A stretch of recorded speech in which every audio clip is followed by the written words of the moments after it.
Where are you, Kai? This is it. My greatest fear. What I've been afraid of ever since the carvings when I saw those people dead out under the sky. Someone I love is leaving me. A leader sorter, Rebecca, is about my mother's age. She has me complete a few test sorts. After she goes through my work, she smiles at me and tells me I can start right away. I'll find you that the way we work here is different from the way you used to, she says. This society you sorted alone. Here, we need you to talk to Ochre and the medics about everything. She puts the data pod down on the table. If we make an error and leave something out, miss some pattern, then it could be critical. This will be different from any sorting I've done before in society. We're not supposed to know what the data was attached to, what it really looks like. Everything remains encoded. You made a data set with the people in our village and those in the carving who have lived outside the society their entire lives. I want to tell her that I know some of those who lived in the carving. I want to find out how Ally and Hunter are doing. But right now I have to focus on the cure and on Kai and my family. We have information about diet, age, recreational habits, occupations, family histories, Rebecca says. Some of the data is corroborated by other sources, but most of it is self-reported. So it's not the most reliable data set, I observe. No, she says, but it's all we have. Commonalities are everywhere in our data, of course, but we've been able to narrow certain things down by extrapolating from what we have. For example, our data indicates an environmental or dietary exposure. Do you want me to work on sorting the elements for the cure now? As hopefully I will, Rebecca says.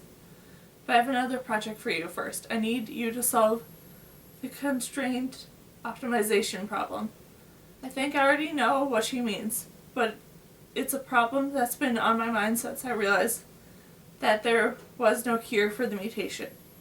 You want me to find out how long it will be before the Rising starts unhooking people. I say, we need to know how much time we have. Yes, she says, the pilot won't fly us out if there's no one left to save. I want you to work on that while I continue sorting for a cure. When you can help me, she pushes the data pod across the table. Here are notes from Alexander's interview. They include the information regarding the rate of infection rate in which the resources are being expended, and patient attributes. We have additional data for the pilot and about those same things. We're still missing some information. I don't know the initial quantity, the resources, or the population of the society as a whole.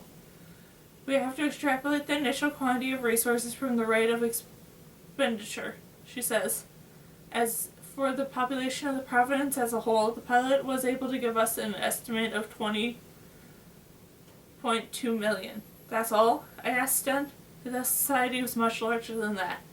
Yes, she says, the Rising will try to figure out how to best allocate resources and personnel. People will have to take care of the still, obviously. Others have to work to keep food coming through, to make sure the buildings of the cities and boroughs have power and water.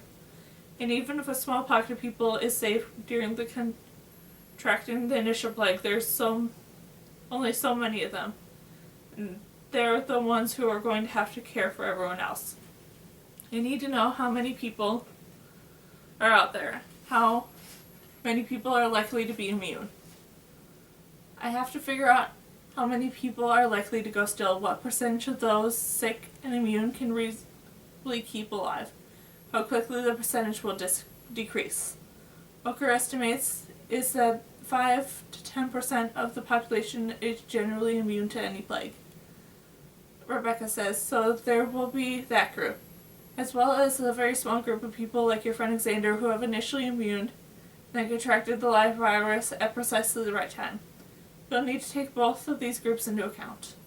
Alright, I say, and I have to do it so often before when I sort data, I must put Kai out of my mind. For a faltering, fragile moment, I want to leave this impossible task behind. Let the numbers fall where they might.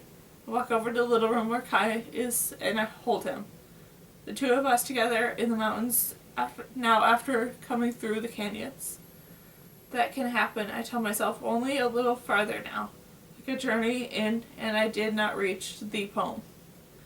We steep like plush, we stand like snow.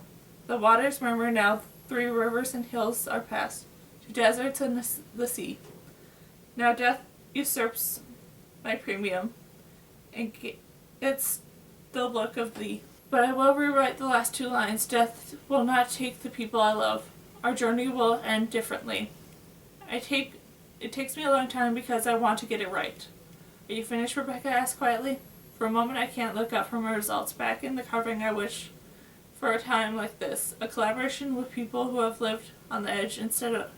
We found an empty village in a beautiful place populated by only papers and pages left in the cave. Things treasured up and left behind.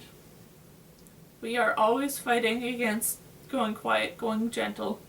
Yes, I say to Rebecca. And she asked how long before they start letting people go. They will have already begun, I say.